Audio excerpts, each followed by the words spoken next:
Assessore, parliamo di questa visita ad Agrigento per fare un punto della situazione e programmare anche le attività per aumentare i vaccinatori. Intanto è una visita dovuta, visto che la provincia di Agrigento insieme alla provincia di Palermo è quella che in Sicilia sta raggiungendo i migliori livelli di vaccinazione in linea con il target nazionale e che fa immaginare che entro il 30 settembre in provincia di Agrigento si potrà raggiungere l'80% di soggetti vaccinati come previsto dalle direttive del commissario Figliuolo. È un lavoro molto importante, questo hub e gli altri sono diventati punti di riferimento nel territorio, non ci si sarebbe attesi forse all'inizio della campagna vaccinale che da una provincia così impegnata come quella di Agrigento si potesse arrivare a questi numeri così importanti. È il merito dei cittadini di questo territorio, è il merito dell'azienda sanitaria provinciale, degli operatori, di tutti coloro che stanno lavorando, ma non ci dobbiamo accontentare e da una provincia così impegnata il mio appello è a chi è molto più indietro, perché non possiamo rallentare la nostra vita sociale e soprattutto non possiamo rallentare la nostra vita economica. Se la Sicilia è in zona gialla è per il numero alto dei ricoveri ospedalieri in terapia intensiva e in degenza ordinaria, che sono largamente il frutto di un numero di vaccinati troppo basso. Allora, se Agrigento è punto di riferimento in Sicilia, che sia ad esempio per tutte le province. Ma in questo momento noi abbiamo un plateau che ci fa immaginare che non si stia incrementando molto la degenza.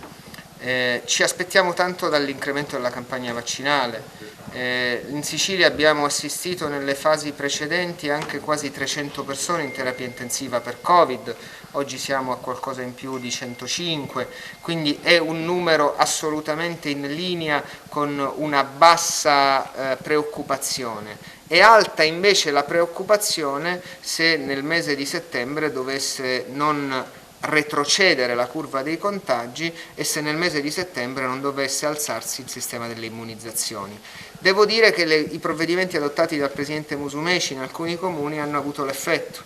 perché quando si è data una stretta dal punto di vista anche delle attività economiche è venuta su la voglia di vaccinarsi. Lo dico perché in una giornata particolare come quella di oggi, dove si organizzano proteste, dove alcuni pensano in nome del no Green Pass, del no Vax, di poter bloccare le attività economiche, di poter bloccare la mobilità, ecco, forse chi ha ruoli istituzionali dovrebbe dire in questo momento qualcosa in più e magari evitare di lisciare il pelo a chi cerca di alimentare lo scontro. Ecco, l'auspicio è che tutti comprendano la difficoltà del momento. In vista delle prossime aperture scolastiche?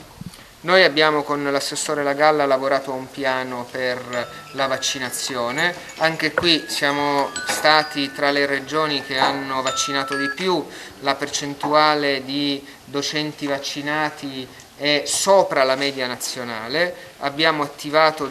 con la medicina scolastica la possibilità anche di sedi vaccinali nelle strutture scolastiche. Io penso che i ragazzi hanno diritto ad andare a scuola, dovremmo evitare il ricorso alla didattica a distanza, perché tutti questi anni di didattica a distanza incidono moltissimo sulla capacità formativa e anche sulla capacità di relazione dei ragazzi più piccoli. Sarà che oggi da genitore la vivo in maniera diversa e quindi mi accorgo di qualcosa al quale magari prima non avrei pensato. Assessore, stiamo vedendo qui dei manifesti, on the road parte la campagna con i camper, questo è un fatto sicuramente importante, andare sul posto. L'hub arriva dai cittadini, anche in questo la provincia di Agrigento sta facendo un ottimo lavoro, lo dico perché voi che siete operatori della comunicazione lo sapete molto meglio di me, dal punto di vista del sistema sanitario la provincia di Agrigento nel tempo recente e passato ha avuto grandissime criticità. Questo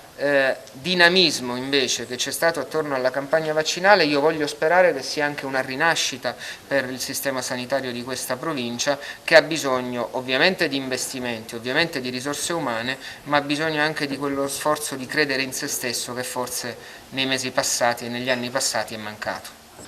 Ma è un appello che è dettato dai numeri. Se il 90% dei ricoveri in terapia intensiva sono per chi non è vaccinato, se il maggior numero dei lutti si rivedono su chi non è vaccinato, è chiaro che ci troviamo in una condizione nella quale non vaccinarsi significa fare il proprio danno e il danno delle persone che ti stanno accanto.